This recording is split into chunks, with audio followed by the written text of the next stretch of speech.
All right, welcome everyone for being here. I am going to, so I looked up what years everybody on the panel was here. So I'm going to introduce you. You'll raise your hand. I'm going to say what years you owned a business here in the Focus Suites. We'll start with that, and then I have a couple of questions for each of you. And then afterwards, we'll have opportunity for question and answer from the audience.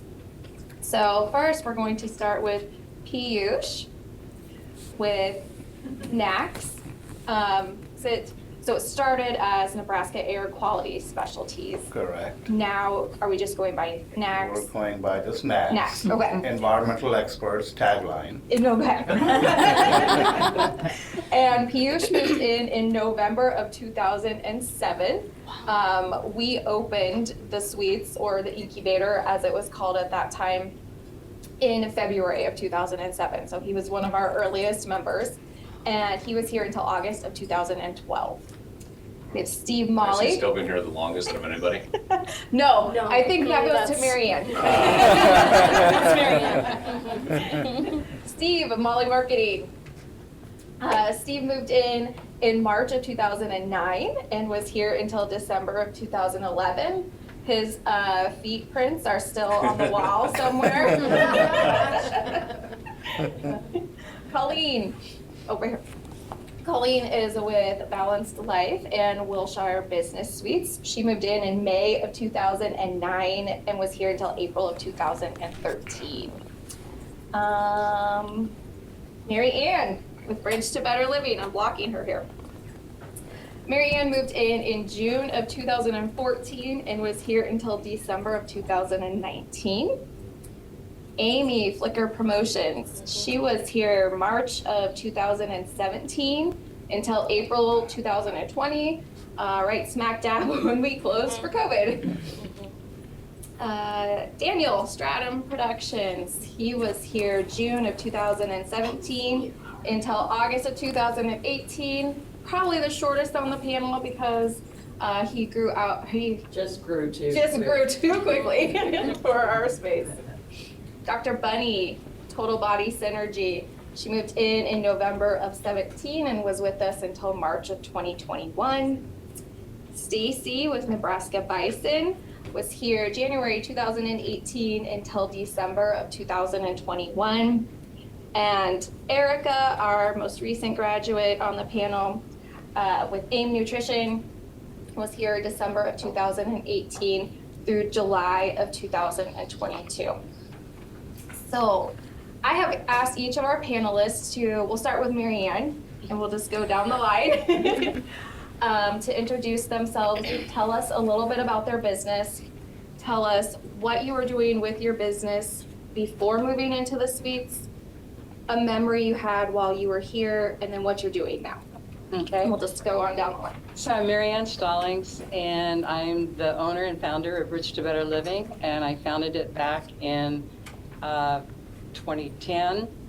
And so we're coming up on 13 years this coming February. I am a former educator, but in the process I had to find retirement communities for loved ones, family members. And I guess the one that really topped it was my mother, who lives 320 miles from here and had been on a farm for 65 years, and there was no way she was going to be moving to Lincoln. So finding the right community for her was a real chore, and I didn't know what questions to ask or where to go. And so when I was teaching, I thought there's got to be an easier way to help people. And that's when I came up with the idea of what we do is we sit down with our clients, and it's a free service for our clients, and we find out what they need socially, physically, medically, and financially, and then we're able to narrow down the different communities that meet their needs. We set up the tours, we go with them on the tours to make sure that everything is financial, and so we walk with them all the way through. And so I started in 2010 in my loft at my house, and then I had to hire someone on. Well, it didn't work too well with me in the loft and my employee in their home, so that's when I called Brooke and asked her if we could move in here. And so I moved in 225, I think, or 325. 325. And then we had the two offices right there, and then we just expanded until we had 5 of us up here. And then in 2019, we moved out onto like 70th and Pioneers. And it was great because the coaching and the advice that we received as a team was wonderful. So, because of that, I think it was one of the reasons we grew exponentially. One of the memories I have is when they put in a security system when we were here. And you had to remember your code, and I'd be up here working, and then the alarms would go off. And then you'd have to run down the steps and shut off the alarm because somebody had set that alarm off. And it went on for, I don't know how long, Brooke. It was quite a while. A long time. So that was a memory that will stick in my mind forever, is running up and down those steps, turning somebody else's alarm off, and trying to remember my own code. But now we're out at 70th and Pioneers. The COVID, when it hit, luckily we had already set up to be able to do Zoom, so we did Zoom consults and Zoom tours during the COVID, so we were able to keep going. And back in about 2010, I did expand into Omaha, and so we go from Council Bluffs out to Kearney, Crete, all the way up to Norfolk. And then we do have a couple of other franchises and down in Florida and Kentucky, et cetera. So that's kind of what we're doing now. We're also looking at other different ways to expand. So. And you're the owner of one of your Florida franchises is a virtual member of our book club here. Yes, so that's yes, been she really is. Cool. And unfortunately, she was part of the Ian hurricane, so she was right in the middle of it. So but yes. Thank you. Stacy. I'm Stacy Tamarius with Nebraska Bison. Nebraska Bison is an online meat company that ships bison meat as well as elk and some premium beef products all across the country. So we have customers in all 50 states, and we ship things like steaks, roast, burger, sausages, and jerky, stuff like that. We started the business in 2011. I work for the people who raise the bison and own the bison. I was just out of college and doing some freelance work for them, and they were like, hey, we have this bison ranch and we want to sell some meat. Can you help us do it? And so I'm like, okay. And it turns out I just, kind of built them a website and then built them a business. And for a long time, it was just them and me. And I was just working alone in this little office in Bennett, Nebraska. And then after I decided it was not worth my time to keep driving there every time, then it was just me working alone in my home for years. And I didn't really know there were other people out there that were kind of in the same boat as me and kind of had these kind of weird jobs that weren't really traditional anymore. And then, and that's when I found this place and saw that actually there were a lot of people that were doing that. And I didn't have to be alone and by myself and away from people all the time. And so this is kind of how I first started finding a community for myself in Lincoln, to support me as a business owner and as an entrepreneur and as somebody with a non-traditional job, and really kind of helped start my growth in all of those areas as an entrepreneur and as a business person, and probably saved me a little bit from going crazy being by myself all the time. So I was really thankful for that. I had an office right over there and was here for, I think you said about 3 years. And now we have about 4 people that work in the business every day now. Me, and then the owner's daughter, she came on during the pandemic when our business exploded during the pandemic because we ship food to people. So we were really set up to help there. And so she came on at that point to help with customer service and take some stuff off my plate. And since then, we've hired another person to do customer service about full time now. And we've also hired a social media person that's taken that off my plate as well, so I can be more focused on the kind of big picture stuff and operations too. But yeah, so I would say memory is just kind of the lunches we had in the community and just all the things we kind of just would talk about day to day, and you'd learn something or think of something in a different way. And I found that really helpful. So yeah, that's me. I'm Colleen Meyer-Kreekak. I was a teacher and a school counselor for many years, and then I went into private practice. I was working with 2 other counselors, and they didn't understand when I wanted to start my coaching business. They didn't understand what that was, and there was some confusion, and I just felt like I needed to go somewhere else. And Steve was in a networking group with me, and he said he was going to be coming in here. And I said, well, tell me more about that, Steve. So he told me about it, and he gave me a number, and I called, and I talked to Brooke, and then I made an appointment, and I met with Linda and Tim. And I didn't think they'd let me in because it was for beginning businesses, and I had already been doing this for a long time as a counselor.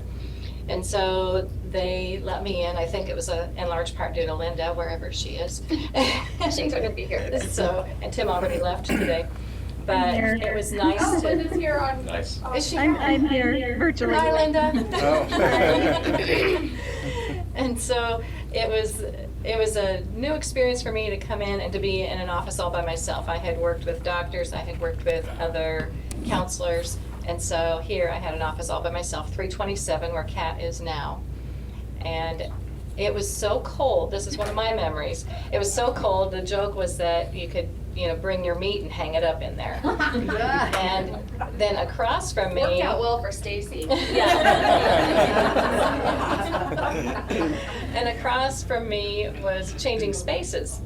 And they were hot, so they'd come over to my office to cool off. And so it was really kind of a fun thing. We joked about it a lot, that if anybody needed to cool down, they came to my office. But and then when I was here, I worked on the coaching side of the business, and that was very different than counseling, because with counseling, I got all of my business was from referrals. So while I was here, I opened up a website, and I started learning how to market the coaching business. Still not my strength, marketing, but they're steep.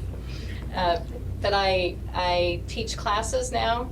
I bought my own building. My husband and I, when we were here, and I was getting ready to leave here, I started looking at office space again and was reminded once again how little was available, how small the offices were, and then for a waiting room, there'd be like room for a chair outside the door. And you're paying a fortune for that. And I thought, I think we can do better than that. So we started looking for a building that we could convert to an office building. And I had some help looking. We made some offers on some different places. They allowed me to stay here an extra year so that I could find a place. And we have a building off of 48th and Vine. It is the former Carpenters Union Hall. We gutted it and made it into a professional office building. So there are 6 offices and a warehouse. And we have, right now, it's all counselors that are there. And I just had one opening come up. When I left here, Changing Spaces went in with me. When I found the building, I knew what they were looking for, and I came back and I said, all right, I found a building. Are you guys gonna buy it and I'll rent from you, or am I gonna buy it and you rent from me? And they said, you buy it, we'll rent from you. So that's how we got started, and they were with me for 5 years. And they used the warehouse, it worked out great, and 2 offices and all of that. So I've had a variety of different businesses in our office building. And so it's been kind of fun, and then it evolves, and now we have all counselors, but I'm open to small businesses, and we've had other small businesses that left here and came in there for a while too. So that is available. If you know anybody that's looking for an office space, it's available as of the 1st. So it's ready now. I also teach classes. I teach webinars and workshops, mostly to counselors for continuing education. So I teach ethics classes, and my friend Devin just came in. She teaches Enneagram webinars with me, and we're working on a series of 9 children's books. We're calling it the Enneagram series for children, and you'll see some of them on the back table there. Our 3rd one is actually done, and it's available on Amazon. It is Success: A Day in the Life of Timmy Tiger, but they had a glitch and I was unable to get my author copies in time, so they're a week behind, so they won't come until next week. But they are done, and then yesterday we just finished writing our 4th book, which is Sophia Swan. So we've done all of that just since January. So is Carissa your illustrator? Carissa is our illustrator. So amazing. Isn't she great? And so you'll see there, I brought in one of our boards that has the actual illustrations. Because we've had people say, are these real illustrations, or like did somebody, copy images and all that? No, it's real. She paints them and we get the paintings, and then we've mounted them. And so that's been a fun experience. And right now I told Tim, and I know he's on the road now, I'm trying to start my Balanced Life School online, because what has happened with the pandemic, it was great for my business when I was already teaching live classes in my conference room at my office. But with the pandemic, then I was able to, right before that, I was getting all my stuff ready to be on Zoom. And so I had already started all that when it hit, so it was good timing for me, and it kept me very busy. But now, what I'm doing, I'm creating Balanced Life School on Teachable, on their platform. And I've already uploaded a couple of my classes on there. But what I found is some people, usually older people, prefer the live, and in person. And then the live webinars are the second choice. But then a lot of younger people are so used to being on a screen that they just want to buy it and do it on their own time. So that's what I'm trying to set up with the Balanced Life School, to accommodate them. So people that don't want to be there live and interact with other people, they can just do it on their own time. So I'm working on that. And I think that's everything. Yeah. That's plenty. Always something to do, yes. Good morning, I'm Dr. Bunny Stovall. I am a doctor of PhD and with natural health and naturopathic medicine, and I also am certified with Essential Oil Life Coach Specialist, and I am board certified with a specialist, Essential Oil Specialist Practitioner as well. Excuse me for my voice, I've been talking a lot, and there's construction in my area and we just have dust, so there's lots of dust. I apologize for that. I am known as a health investigator, and the reason for that is because when I looked at your health concerns and your situation, I thoroughly researched to find the best therapies, non-invasives, that will help you to either maintain your health and manage your health conditions and even reverse some of the health conditions that you're fighting. My specialties are with chronic illnesses, because we have a lot of individuals who are doing that and managing that or continuing with that on an everyday basis. And I also work with specific therapies with essential oils, labor and delivery, or is a fun way, with children. And I am also a specialist with frequency medicine. Now that's a new area that's coming through. It's a breakthrough area. It's totally non-invasive, because I use medical devices such as the Beamer, as used by NASA. It's an FDA Class 2 clearance device, and it's used for muscle stimulation and blood flow stimulation. And if you think about your muscles, you always need blood flow, and you always need oxygen to that. And that's going to help to transcend throughout your whole entire body. And I also use iTerracare wave therapy, which is another frequency device, and it helps to also with your blood flow, but to eliminate the bad cells and bring on many good cells for you, and so much more. And the essential oils, they're non-invasive because they have a good frequency, and we're always concerned about the frequencies that we have and how to maintain that in our bodies. And I find that works especially for everyone from probably pre-birth to, 100 years and over. They always benefit from that. I provide natural health, holistic health consultations where I'm going to listen to you and figure out what you need and what you're doing. And we do this together as a team. It's just not me. We need to be working together on that so we can find very, very excellent healthcare practices and maybe some lifestyle changes for you. I also work with individuals and small groups presentations. I do presentations online, and I do them in person too, which is as Clarissa was explaining. My same situation too is like during COVID, when I had that major shutdown, I was just about ready to launch a whole in-person set of series of classes, and had to change those to online. So I got a lot of practice during COVID working with computers and the technologies and doing Zoom classes. And now I do Zoom calls as well. So I'm reaching out to individuals all over the US, but even into New Zealand and Australia. I have had some individuals that I work with, and my partner that I work with, we're talking to individuals in India. So technologies have really helped us in some ways. When I came here, before I came here, I was working on completing an invited testing essential oils life coach. And I was invited by Dr. Axe, maybe some of you have heard him, and he asked if I wanted to participate in this particular certification. So I was just completing that when I came here, and I was working with some other healthcare practitioners and was planning to open up a clinic. Well, that didn't fall through, and it didn't go through, so that was very disappointed.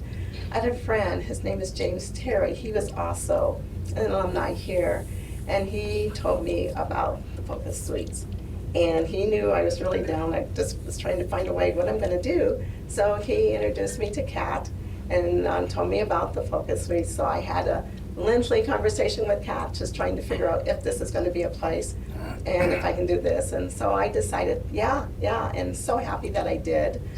And so I completed my certification as a life health coach for the essential oils. And the years that I was here, it was a lot about learning about business, something that I'm not really good at, and I really had to learn about what is business, what it's all about, and jump through all the hoops. And I got remarkable feedback. I got remarkable help and training. And one of the things that I remember was the model board. The model board. Have anybody done that model board? Remember that model board? That was something that was out of the world for me. And I go, what? And so I worked on that. And so I actually wanted to do a permanent board. So I actually got a board and cloth it, and I put the headings on it so I can move my sticky notes back and forth from it. And Kat came to work with me, and she goes, oh my goodness, you really went all out. You really worked on this. And she said, this is something we have to show to Brooke because she'll be really, really proud of what I did and everything. And yes, I still have it, and I still have the first sticky notes that I began with. And look at that. What I'm doing now is when I exited the Focus Suite, I exited with one of my dream, and that is to be board certified as an essential oil specialist practitioner. I made it, and I passed my boards. Yes. And thank you. And that was a huge accomplishment. And after COVID, it was a little bit difficult, and it was time for me to leave. So Brooke and Steve and Kat, they gave me 3 more months so I can get a room in my home prepared for my office. It is nice. It's kind of like a little replica of what I had here. And they have given me a picture, and that picture was the center of my office building. It was a picture that has a life background of a path with trees and a little bit of illumination of light coming in. And it has very, very soft tone and colors, and it was peaceful. And it had a saying on it that when you walk through life, make sure you have the peace and walk through with gracefulness and love. And that's what I do. And so I am still seeing individuals at home, offer health consultations, and moving home was also a really good big step because I do customized blends with essential oils, and I make products with it. So I also have converted part of my kitchen into my lab and have a whole area where I have my essential oils on the rack on the walls, and an area where I keep all of my materials in my lab, the products in. And so I am making blends that is going to be used for household, to improve your environment, keep down the environmental threat that we are working with and contending with. I do roller bottles, blends for individuals. I have a couple of people who call me Dr. Roller Bottle because I put everything in a roller bottle. My greatest success was to having individuals with Parkinson's greatly improved. That shocked her doctor, and said that she was improving. Never has he saw this in all his career as a neurologist. And I am currently working on a blend that is going to help recovery from the environmental threat that individuals are getting, and they're having a difficult time to recover. I have a formula blend that I am working on that right now. And I'm also working on a book, and it's going to be improving your immune system through generosity. And that's what I'm doing. Thank you. That's hard to follow. Come on, Amy. I'll take a stab at it. Good morning. I'm Amy Dole with Flickr Promotions. Flickr is a concierge service that provides, among other things, promotional products. So I can't stand that phrase. Ugh, it sounds gross. But it's much more than that. We really love the unique and weird and maybe a little psychotic sometimes. We started in 2016, and I was working, wearing yoga pants on my couch until I had to go see clients, and then I dressed. But that only works for so long. If any of you have worked at home, it does not work for me because I see laundry and dishes and there's a few TV programs that you can get like really sucked in. So it's not good for me. So I knew it was not working, but I didn't know what to do. So my story is just like so many other things in my life. It's totally an accident. If anybody knows Darren Lichty, he is a good friend of mine, and in 2017 he had sent me a text and said, "Hey, I'm speaking at," it wasn't even the Suites at that time, but he was like, "I'm speaking for this group, and you should come and listen to it," because we were in like another networking group together, and I was like, "What are you talking about?" Because he's an IT guy, so I was like, that doesn't sound like fun, but whatever. And he's like, "No, you should really come." Okay, so it was at 10 o'clock on Thursday, and I left my house and I was late, which if anybody knows me in here, it's probably not that shocking. And so I was speeding and I got pulled over on Vine, and I think I was going like 52 and a 30. I was like really bad. I had to take a stop class and everything. Anyway, so I was pulled over, and I'm like, so now it's after 10, and I'm really irritated. And like, well, I can't walk in someplace late. That's just like the worst, you know. And I didn't even know where I was going.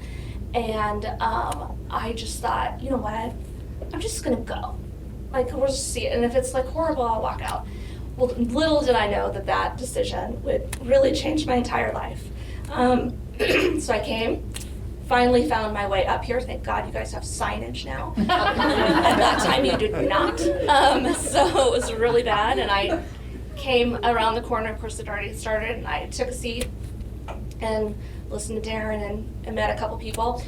And then I said to somebody, I don't even know who it was, so it's sitting next to me, I was like, what's the deal? Like, there's all these offices up here. And at that time, it was like 80% empty, you know.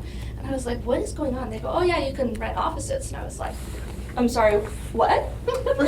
What's this? And so she's like, oh yeah, let me have you go talk to Steve. And so I'm sure Steve thought that I was like the craziest person ever, because I'm very direct. And so I'm like, what is the deal? You know, and let me see one. And he was like, oh, okay. So he started opening up offices, and he was like, yeah, these are like subsidized by the college. And like, he's telling me this stuff, and he's telling me the rates. And I was like, well, do you need a check?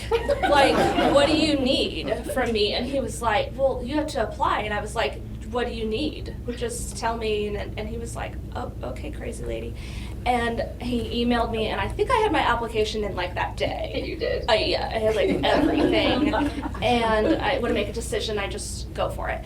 And that was just kind of how everything happened here. And I moved in like, I don't know, I think he made me wait a month, which really killed me. And it was like, didn't have a key. yeah, it was probably that. And I was super irritated, just like, this is ridiculous, come on. Little did I know, there's lots of things that happen like that. Not so much anymore, but back in the day, they did. So I was in 322 over there, and I grew from what I thought was like a really big deal to not realizing I didn't know anything. And I was appreciative of some people around here that told me that I didn't know crap, and so I need that in my life. And so I learned a lot, and cried many tears in my office, out here, with Brooke, certainly with Kat. Not so much Steve, because I think the entire time he was mystified by me over the 3 years. It's a common thing. It's okay. But I'm very thankful for this, and I, as Brooke alluded to, I'd already said that I was going to move out in 2020 and move in with Kathy Kotwitz. Some people might know who she is. She's a commercial realtor here in town, and she was going to lease an office and said, you know, we should office share. We're friends. It'd be great. And I was like, sure. And so she had got the office, and I told them, and we all cried, and then COVID happened. And I was like, oh, that seems like a really bad idea to like make my rent go up and everything. But I was like, I just have to do it. And it's sort of like getting pulled over by the cops, and you know, you just make a decision. And it was the best thing, really. And we've grown by leaps and bounds, and I have clients in 38 states, and we have an office in New Jersey, and soon, by January 1st, we'll have 3 employees. So we're small but mighty, but it's a lot that has to do with this year, so thank you. Memories. How do we pick one? Other than like baby Steve, because I heard a lot about every time we would do something crazy, Brooke would go, God, that's like just like Steve. And it's like, it's a really good thing we weren't here at the same time. And for those of you who remember Austin Roper, who is unfortunately no longer with us. This was, well, I don't know, that was his office, but so was that, and so was that. And I don't know, he just would like move around. We got into like so much trouble up here, sometimes by Marianne. I love you, Marianne.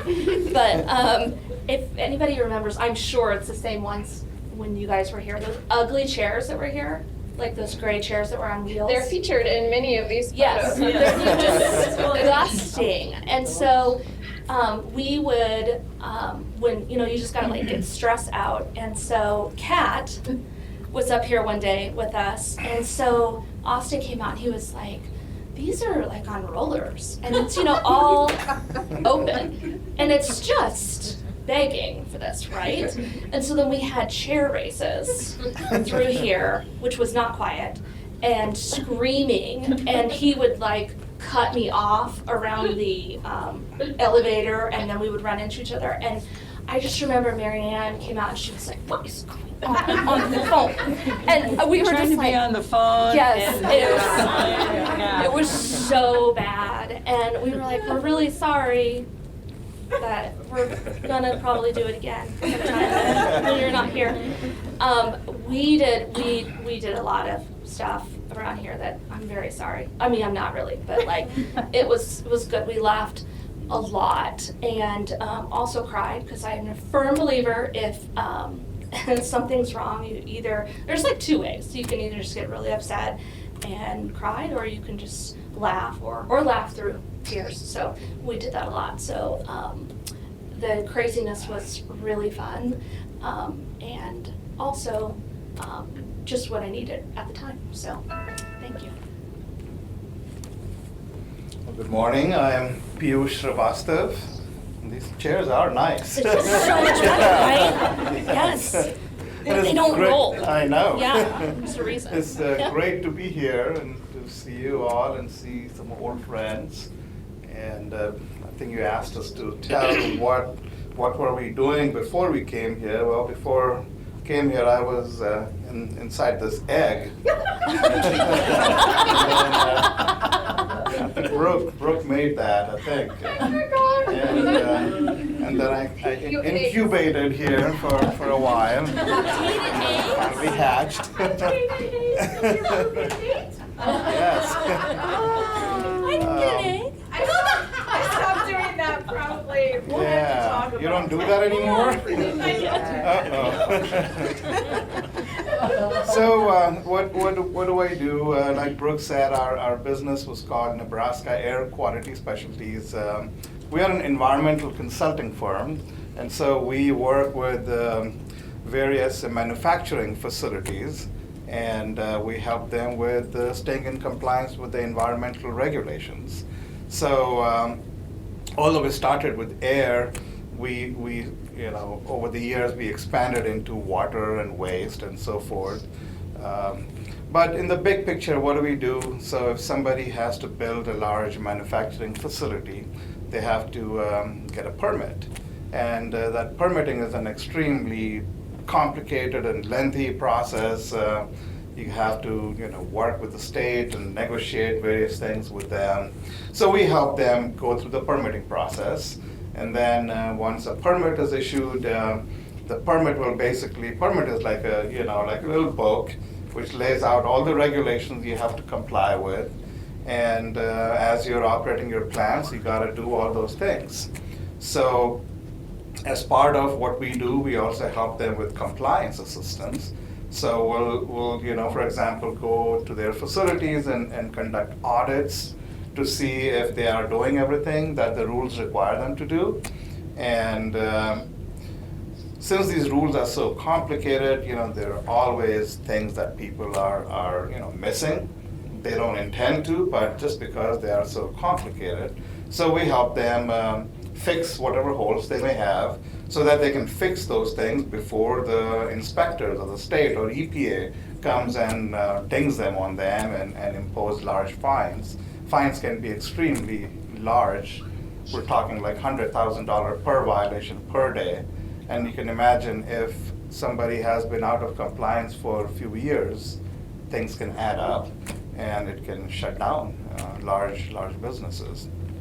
So, and as part of this, there's some computer modeling that is involved, like you model what emissions coming out of the smokestacks, and as they disperse, how far are those emissions going?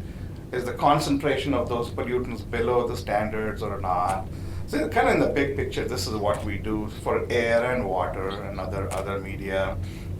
So how did I get started? Well, I started my career working for the states. I used to be the regulator. And so that's where I learned how the regulations work and what is it that the industries need and how can we help them. And so I learned quite a bit about that. And then, there was a stage when I thought that, you know what, I need to expand my horizon. So I quit that state job and I went to work for a private company, for Nebraska Public Power District. So I was doing that for NPPD, helping with permitting and compliance of all the power plants. And since we had several plants, we still hired consulting firms to do a bunch of work for us. And I had experienced that when I was at state also, because the companies would hire consultants and they'll prepare various documents, permit applications or whatever, submit it to us, and they were just done so bad. And people were paying lots of money for that and not even realizing that what they're getting in return is not a good product. So anyway, like I was saying at NPPD, we hired consultants too, and I experienced the same thing. They would turn in the work, and as I would review it, it was just not done right. And I would have to send it back to them to fix it and whatnot. So one evening, me and my wife, we were sitting and I was telling her the story, and we decided, hey, you know what, there's an opportunity there. We can help a lot of people, so why don't we start a company? So that's how I started the company, and I was still working at NPPD. It was a great job, right? Great benefits. Paycheck came every month, and all the good benefits and whatnot. So I was doing it basically in nights and weekends, and I had hired a person or two to help, and but as you can imagine, you cannot just do this in nights and weekends because the clients need you during the day. So what I would do is, during my lunch hour, I would run over to Columbus City Library and pop up my computer, use the internet, and respond to them and whatnot. And I did that for a couple of years, about 3 years or so, and people were liking what we were doing, so we kept getting more clients. And I just didn't think it was fair for them to not have access to me during work hours. I mean, it was kind of ridiculous, right? And so I was faced with this decision that, okay, should I just quit this comfy job? And after much thinking, I did. And it was scary as heck because, like I said, the paycheck stopped coming, and they had great, retirement plan and whatnot. For every $1 they put in $2. But I can tell you without any doubt that was the best decision I made, because one of the things I was telling myself when I was faced with that decision is, well, if things don't work out, I know I can always come back and get a job. And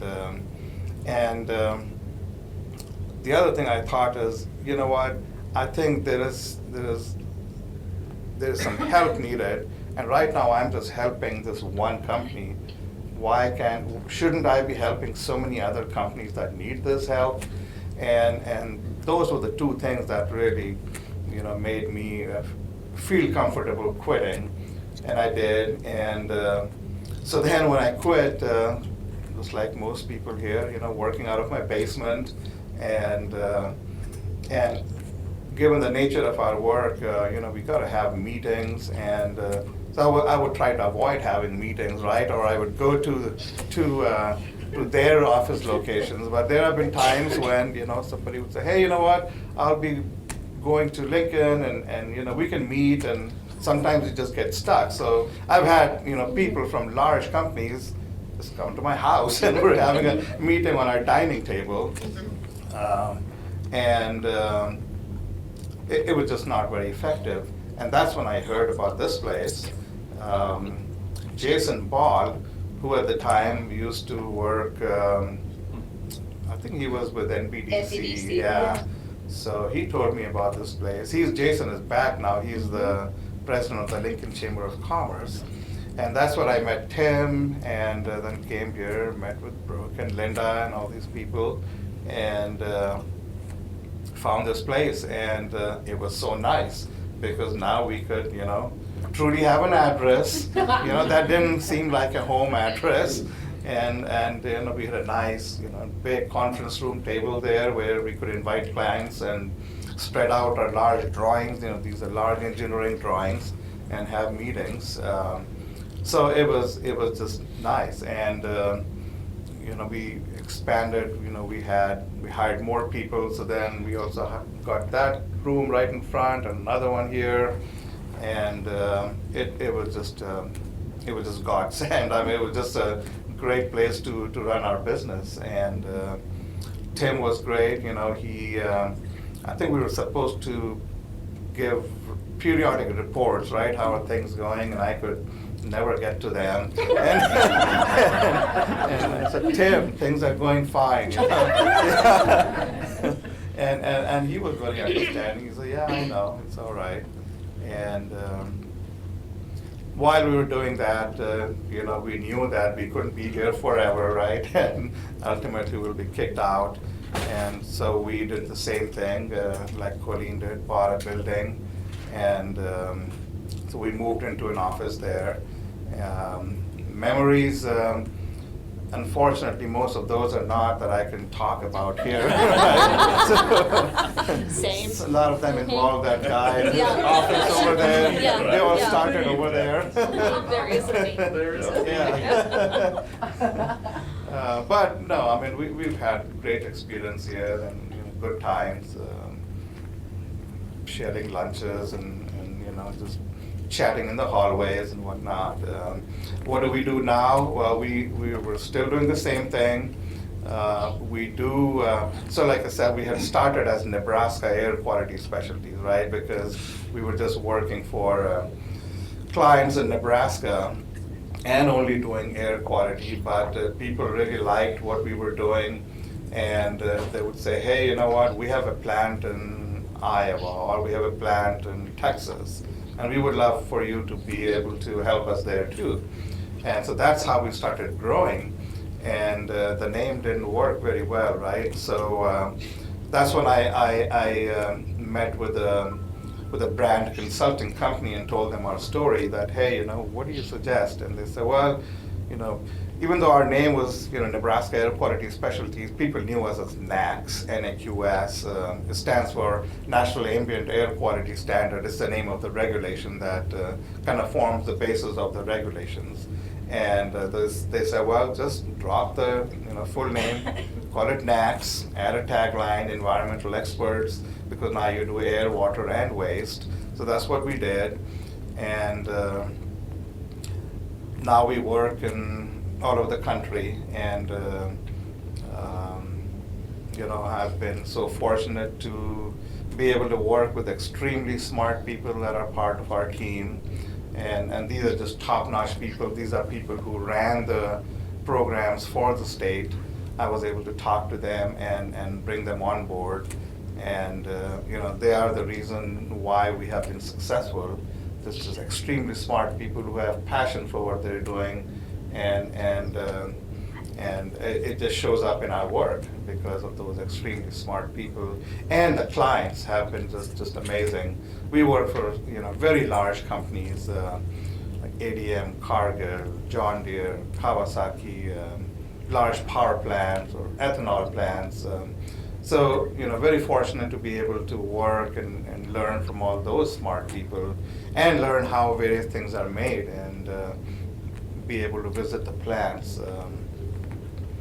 So that in a nutshell is what we do, and it's been great, and extremely thankful to back then it was called SCC Incubator, because that's really what got us started on a professional level, and it's been a great journey.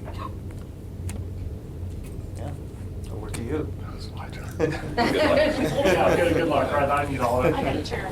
Oh, no. Good morning, my name's Daniel. I own a company called Stratum Productions. We're an event technology company located right here in Lincoln that provides event technology services to live music artists, corporate clients, the full gamut. If you can plan a live event, we'll usually come in and help that. So to drill that down even more, we provide the sound systems, the lighting, design, all of those types of pieces of equipment that a lot of people don't think about when you walk into a concert or a show. We're the team that shows up at 4 a.m. for your 6 p.m. concert, sets it all up and runs it, and then takes it all out the same night. So been in business, let's see, almost 6 years.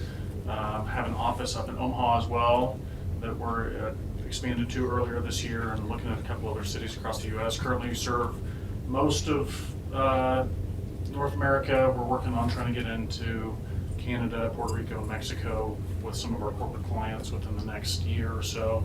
So really thankful for everything, more so thankful that we survived COVID, because while that was hard on everybody, there were no live events. And that kind of goes into what I was doing before coming into the Focus Suites. I actually worked full-time for the military out at the air base here. I was in the Army for 13 and a half years, something like that. And in 2015, our second son passed away kind of unexpectedly. And through that process, I realized that life's too short to not do what I love. At 18 years old, I couldn't have told you that, but I was like, well, I'm gonna go join the Army. I think I love this. But I really have a love for live music, for relationships, for creating experiences for people.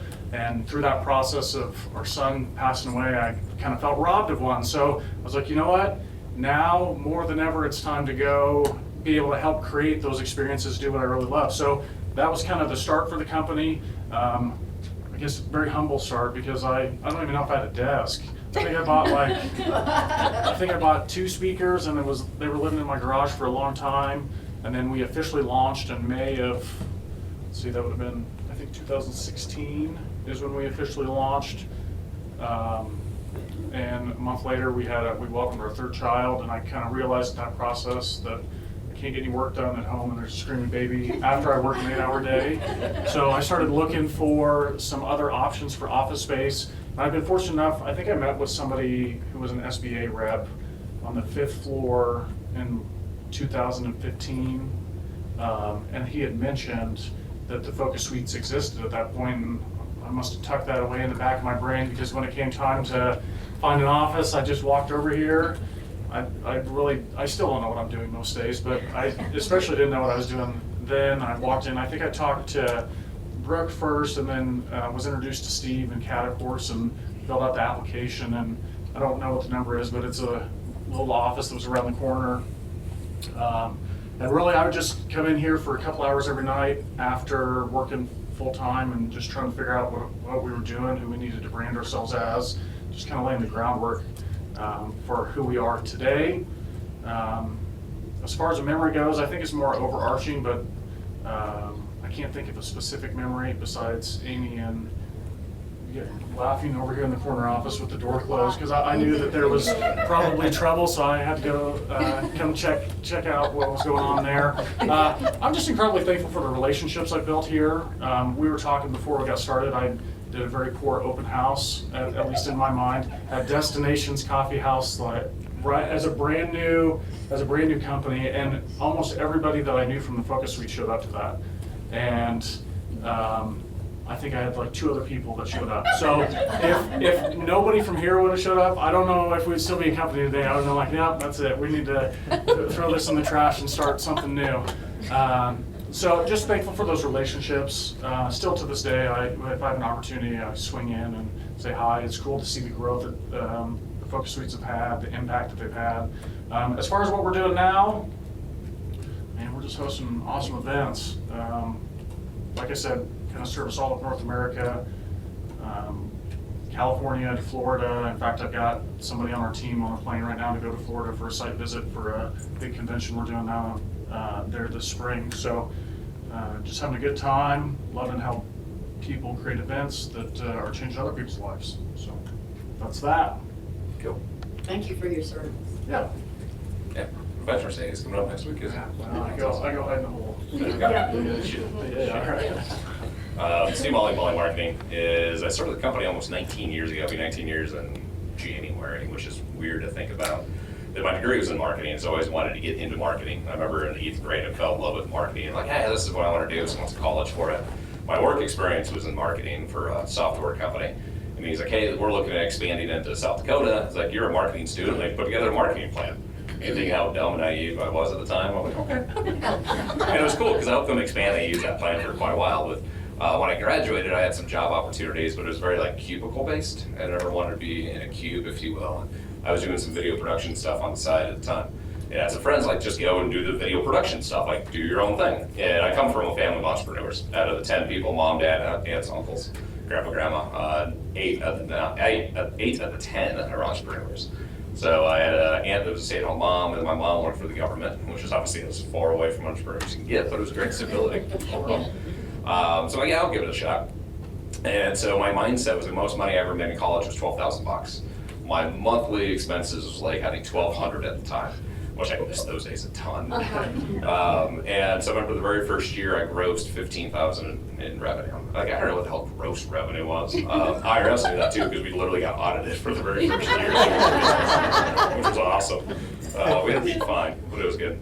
Yeah. And so I was doing video production stuff, video, virtual tours, that type of stuff. Then I was also doing marketing. And it seemed like, I was probably 4 or 5, 6 years into it at that point. And it seemed like, I was having a couple conversations with clients each day. And it's kind of a common theme overall.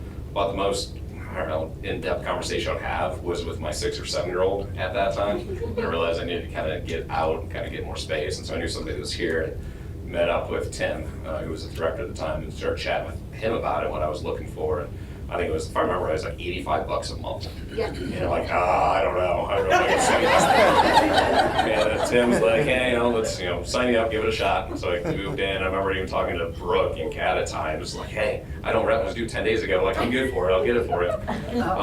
But just kind of needed that space, and really needed to get some of that kind of just focus overall, if you will. And I remember sitting down with Tim early on, and about a third of the business was the video production side of it. And I didn't like it. It was, especially weddings, gone on weekends and all kinds of stuff, and just wasn't really enjoyable. And Tim's like, all right, what you need to do is you need to drop that. I'm like, you're an idiot. That's a third of my business. Like, it's real money. Like, you want rent? I need to continue to do this. And it was probably 3 weeks later, like, yeah, you're right. Like, I do need to drop it and really just focus full-fledged on the marketing side of it. So that's really kind of the direction that we took it and went.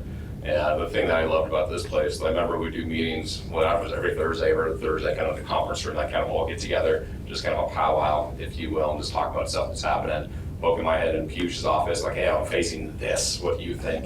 Kind of giving me different advice. Cert Dot, I know it's not here today, but we still use them on the IT side of it, being able to BS with them, just kind of think things through, and what does this really look like, and that type of stuff. Just the community itself helped a ton. And same thing on the credibility side of having an office, a place for people to actually come to, helped us really kind of grow and expand. And I had a couple of interns here with me. My office was 316 right there. I would literally put my feet up on the wall all the time because I hate wearing shoes. And so when I moved out, I always felt like blackness where my desk was. And like, oh crap. And it sounds like you guys might have it off by this point in time. We faded our conversation. Good call, good call. The ironic thing is that like I said, I hate wearing shoes. One of our main clients is a barefoot shoe company. So it works out just perfectly. All worked out really, really well. So yeah, we were kind of growing and expanding. And so then we moved out of here into the Highlands area. And I was in the Highlands between 2 different buildings for about 10 years. There's a good friend of mine that owns the buildings. And so, obviously there was a lease here and had to sign paperwork, but even towards the end of it, it was a very kind of handshake deal, if you will. When I moved into those buildings, it was very kind of like handshake deal. We had paper trail behind it, but again, very kind of handshake.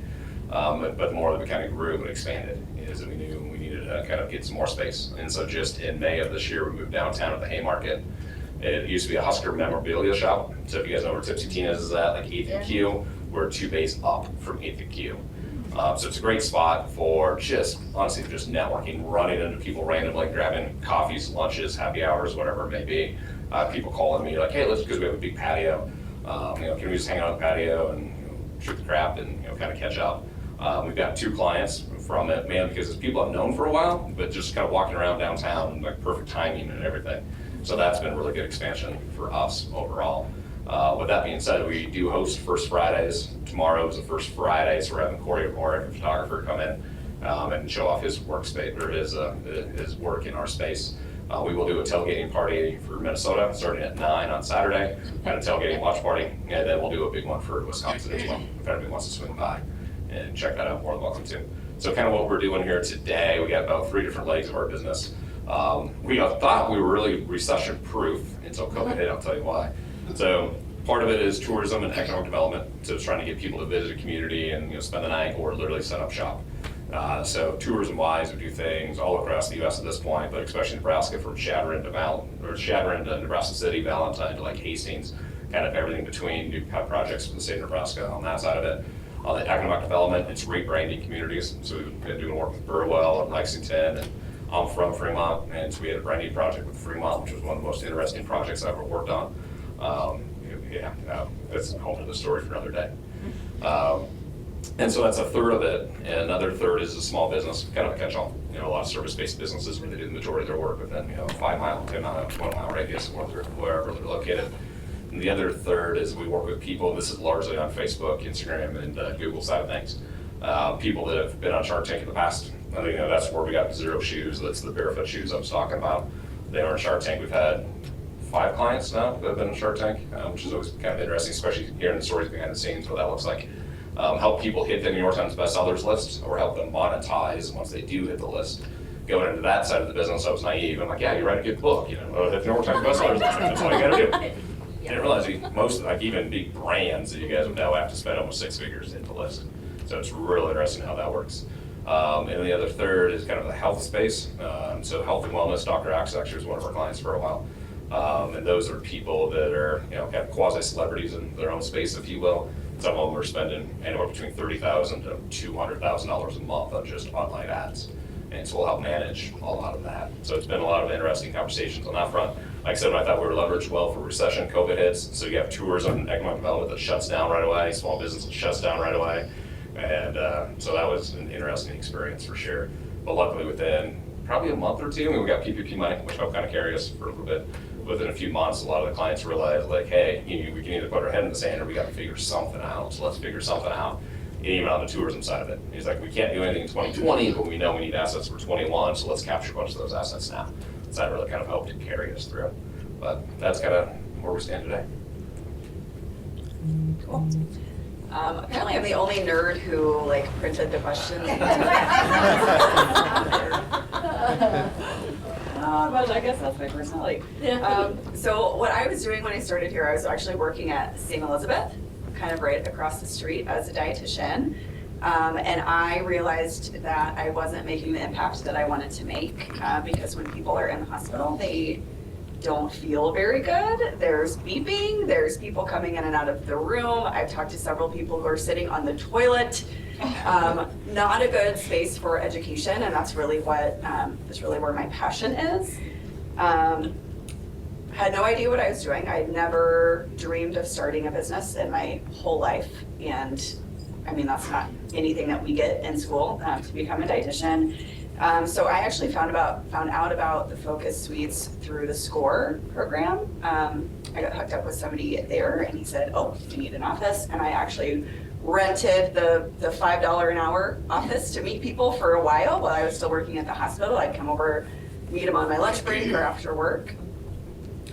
But the thing I appreciated most, I think, about the Focus Suites was that it allowed me to make mistakes in my business without having to worry about a huge overhead. I didn't have to pay thousands of dollars a month for an office. So a lot of what I learned was through trial and error through my business.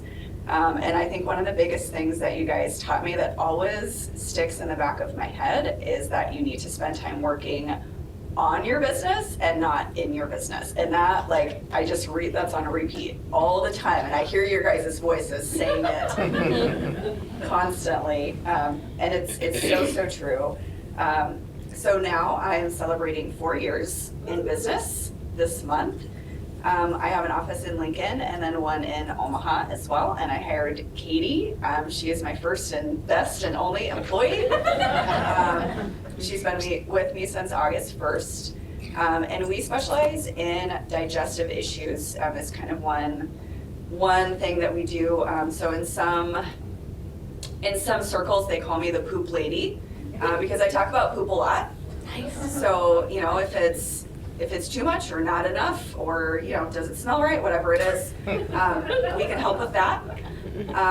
And we also help get people off of the diet cycle. So I'm very intuitive eating focused. So the people that have just been on the diet roller coaster and they've tried everything and they lose weight, they gain weight, they lose weight, they gain weight. It's a lot of unlearning kind of what those diets taught you and really changing your mindset and behaviors around food. So that's what we focus on. Thank you, everyone. Do we have any questions? We'll just keep it to a couple minutes. Questions? I got one. Yeah. For the bison, do Yeah. you sell meat to UNL College in their meat department? No, we do almost like 95% of our business is online, shipping it direct to consumers. I've been asking for years if we could have a wholesale sales rep, and we have not got one yet. So no, we I don't. was just wondering, because I buy meat from them a lot, and I was just wondering. Yeah, no, that's not us. We do Leon's on Okay. 33rd and South-ish. They've had our meat for years in their freezer, but yeah. I'm curious, Push, we would roll in from events, you know, we'd have an event that would end at midnight in Grand Island, we'd come back, get at 2 in the morning, and you'd still be here. We'd upload hundreds of photos and leave, and you'd still be here. Have you ever worked all night, or did you always go home at some time? No, there have been many nights I've worked all night. You had a sleeping bag here, if I remember right. So there's a funny story about that too. So, you know, when we were moving in, and I'm sure you all had the same forms. So the forms, you know, there were some rules you had to follow, and you know, they were afraid that, you know, because of the reasonable rent, people will just move in and start living here. And so it said that, you know, you cannot spend nights here. And I saw that, and that was a problem. I said, Tim, I don't think I can comply with that one, because, you know, I've been known to spend nights just working, trying to finish up a project. And so that happened quite a few nights. Happens every now and then. I'm trying to not do it as much as possible, but no, I've had several nights like that. Later. Yeah, I think several of us might have had pillows in our office and just lay on the carpet. I mean, as long as you honestly. Yeah. leave every couple of days. We got a little bit nervous when we had a business owner keep bread and peanut butter on his window. And a couch. And a couch. And a blanket. My office wasn't big enough for that, but I really wanted a couch. Yeah. Yeah. Question for Steve. Kind of a basic one. What are some common misconceptions that people have about what is successful marketing? It's a good question. One is like, hey, I gotta be on the most current trend, whatever it is. If it's TikTok in this case, it used to be Facebook, used to be Instagram. And sometimes the answer is yes, absolutely, you should be. But a lot of it just comes down to your audience, like who's your audience. Like I remember talking to one, and the audience was literally 60-something-year-old women. And this would have been, I don't know, 2 years ago, 3 years ago, time frame wise. We're like, we gotta be on TikTok, we gotta be on TikTok. And TikTok at that point in time was like 20. You know, like 24 is like almost the cap. I'm like, that doesn't make any sense. So that's one of the big things. The other big thing is how we have a client that we were doing work with the last 4 or 5 years. They spent almost $100,000 this year trying to figure out tracking on their marketing. And after $100,000, what they have is basically Google Analytics. Gives them pretty much the same. People want to have this magic bullet, if you will. So well, I want to know that, you know, this one billboard is the one that drove them to make a buying decision, or this one ad did the same thing. The way that marketing works, it's a multiplication effect. So if I have, let's just call it TV billboards and on social media ads, is it's not 1 + 1 + 1 = 3. It literally is a 30% bump, and there's a lot of science and studies on a 30% bump every time you introduce a new channel. So just those 3 channels, it ends up being, if you do the math, it equals out to almost 4. And if you remove one of them, again, you're losing, a 30% drop on that. And a lot of times people just want to be able to figure out, exactly what's working. And we talk about it, it's horseshoes. Let's get close, let's paint those pictures. As long as we're kind of close on it, awesome, cool. But you're never gonna get exact unless you literally want to drop tens of thousands of dollars and try to kind of figure that stuff out. And most of the clients that we work with, like, instead of dropping tens of thousands of dollars on trying to figure this out, you should really just take that money and put it back into marketing, because it's gonna help out that much more. That's a lot of it. All right, well, I'm gonna, want to have time for networking and maybe more private questions if you all are willing to stick around. But thank you so much, each and every one of you. I'm going to get emotional.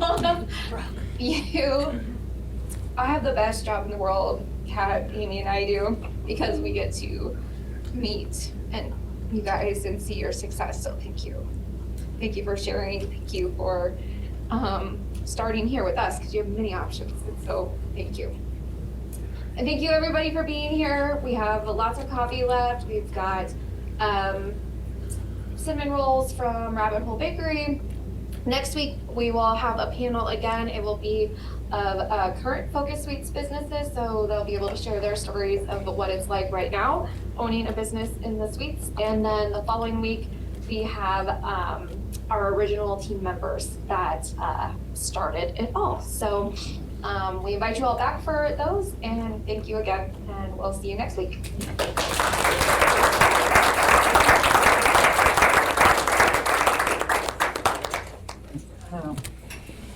Oh, and in the back we have 15th anniversary cups, so grab one of those. All of these are for you guys. Thank you. Thank you. Thank you. Thank you.